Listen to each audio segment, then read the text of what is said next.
Nous t'accueillons, sois le bienvenu. Karibu sana.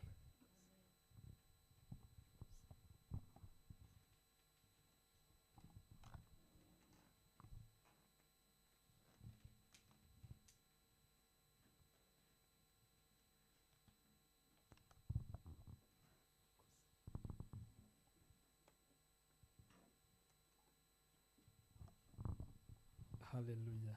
Alléluia. Ndabaramukije mu izina ry'umwami wacu Je vous Yesu. salue au nom de Jésus, notre Sauveur. Mumfashe nkomera amashyi Imana.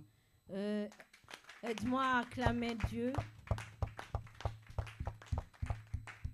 Yemeye ko mba hano kuri uyu munsi. qui m'a permis d'être ici aujourd'hui. Nshimiye Imana kandi kubw'abashumba b'itorero. Et je remercie Dieu pour les serviteurs de cette église, les pasteurs de cette église. Imana ibaha umugisha nk'uko yawubahaye.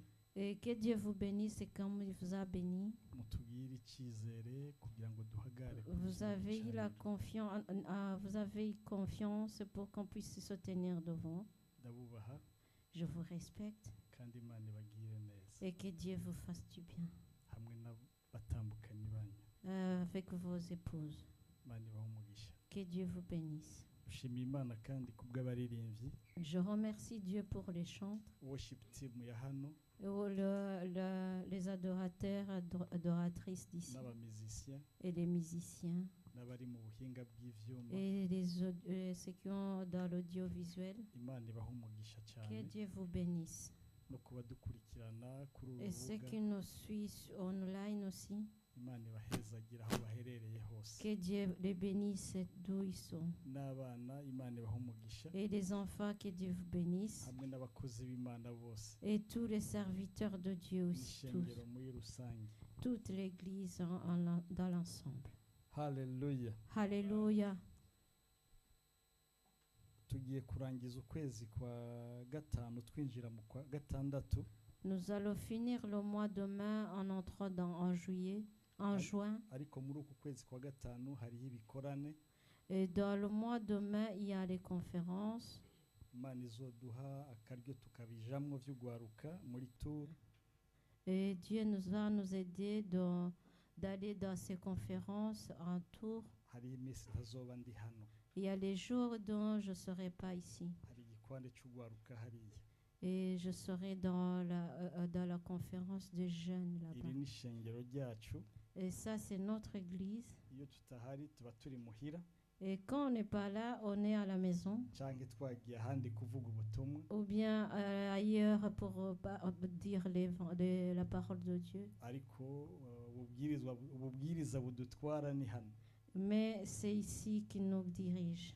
Turi munsi y'abari abakozi b'Imana. Nous sommes avec les serviteurs de Dieu. Mumenye rero ko Imana yabahaye abakozi beza.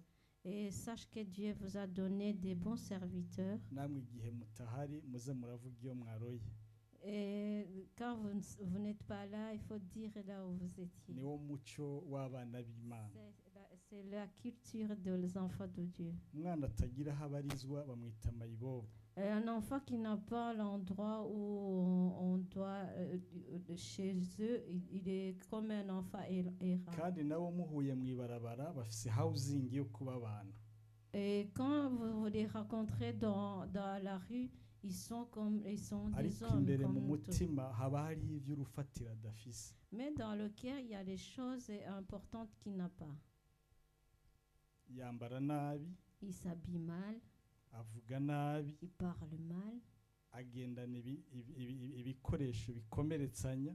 il a des matériels qui blessent. Ikibabaje cyane nta na adresse afise. Et ce qui fait mal, c'est ce qui n'a pas l'adresse. Ntutinye kwitwa uwo muri Moriya Temple. N'aie pas peur d'être appelé l'enfant de Moriya Temple. Ni vyiza kuvyumva ukavyishimira. C'est très important de le sentir et que tu es Uri umwana content. wa hano ni vyiza ko babimenya. Si tu es un enfant d'ici, c'est bien qu'on le sache. Umunsi umwe nagize isanganya atari ryo kugongwa n'imodoka. Et un jour, j'ai eu un souci, pas des accidents de voiture. Nari mfise umuntu abantu dusengana ariko atari abacu. Mais j'avais des gens qui priaient avec nous, mais qui n'étaient pas les nôtres. umunsi umwe arapfa Un jour, l'un est mort.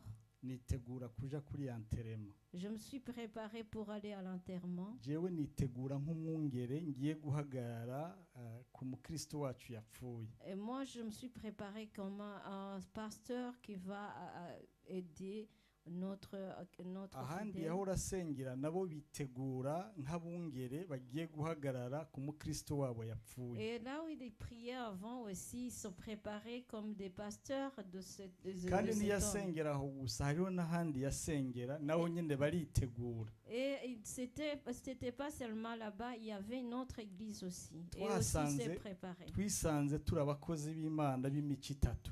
Et donc on s'est croisés en étant les pasteurs de trois phases. nagomba mufashe wewe iyo uri jewe wari gukora iki? Et donc je voulais que tu m'aides. Est-ce que si tu étais moi, tu pouvais faire quoi?